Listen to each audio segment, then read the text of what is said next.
Can social media companies be considered a common carrier under existing law?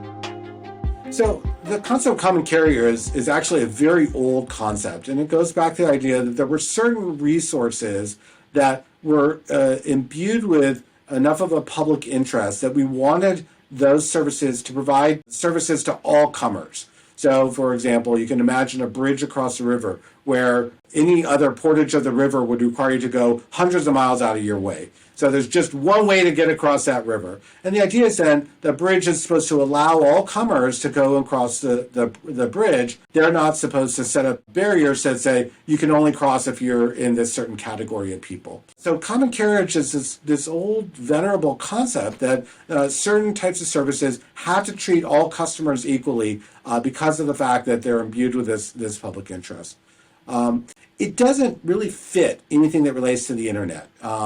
So, the moment that we're talking about social media services exercising editorial discretion, it's like apples and oranges. Now, we don't see services like the mail service or the railroads or the bridge operators exercising editorial discretion in the main. That's taken away from them. But they're not publishers in the first instance. That's not their function to act as deciding what's fit for their audience. It's just an apples and oranges comparison. And I think that there's two independent reasons why. They don't fit the model of common carrier, so the whole concept doesn't even make sense like how you would draft it from a statutory standpoint.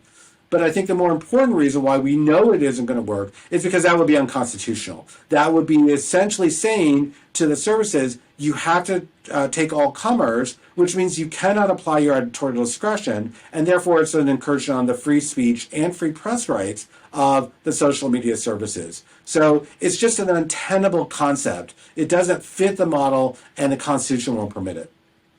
The Constitution won't permit it. Is that prohibiting states from passing laws attempting to qualify social media companies as common carriers? That's correct. If the Constitution restricts it, then it takes away the power of any government actor to try to impose common carriage obligations. So it doesn't matter if it's the Congress, if it's the state legislators, if it's an administrative agency, all of them are prohibited from deploying that legal principle. So they can pass the law all they want, it won't be enforceable. Well, you say that almost like, why would they do that? But you should recognize that's exactly what's happening, and it's being done for the messaging value. This is all part of the political corrosive division that we're experiencing, is that this is a way to be able to tell their voters, we're championing your interests. We're fighting for you to make sure that the power that's in the social media services won't be wielded to take away your free speech rights. None of that makes sense, but that's exactly what's driving the legislation, and that's exactly where the legislators are wasting their time and their constituents' money, and they're being rewarded for it. They're not being punished.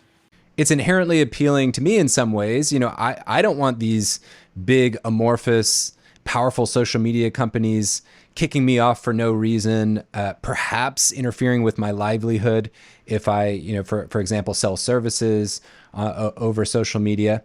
And the idea that the government might protect me, I could see why that would be appealing. Absolutely. But then if you take the next logical step forward, you can say, okay, who do I fear? Whose power do I fear even more than the power of social media? Answer, the government. And so it's really a simple question. Who decides the rules for free speech online? Is it the government or the private entities? And when you frame the decision that way, there's no question. I want the private entities making that decision because I don't trust that the government will do it properly. And really, we can see the abuses when they're passing laws that you yourself just mentioned. Come on, we all know those are unconstitutional, and that's exactly why we need to be fearful of how the government might misuse their power. If the Constitution's not protecting us, we know the legislatures won't protect us either. So that was common carriers. How was that related to the concept of must carry laws? What is this must carry concept under the law?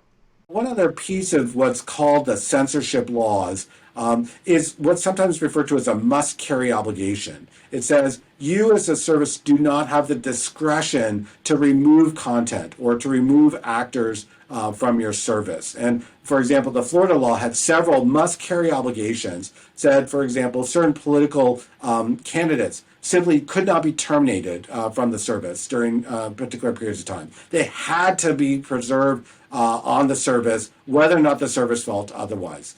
Florida law also had a protection for certain journalistic enterprises, basically saying that the services couldn't decide whether or not they would carry content from these services. They were forced to carry them. This looks a lot like the common carriage model in the sense that it's, again, saying you have to treat all people equally, although it might be narrowly applied, like in these circumstances. You get favorable treatment if you're a politician or if you're these journalistic enterprises. The must carry obligation is just another form of government censorship. It's another way of saying you as the publisher lack the discretion to decide what's fit for your audience. We will tell you what you must carry. And therefore, anytime we see that kind of must carry style obligation, it is actually censorship. It's not censorship, restriction of censorship, it's an imposition of censorship.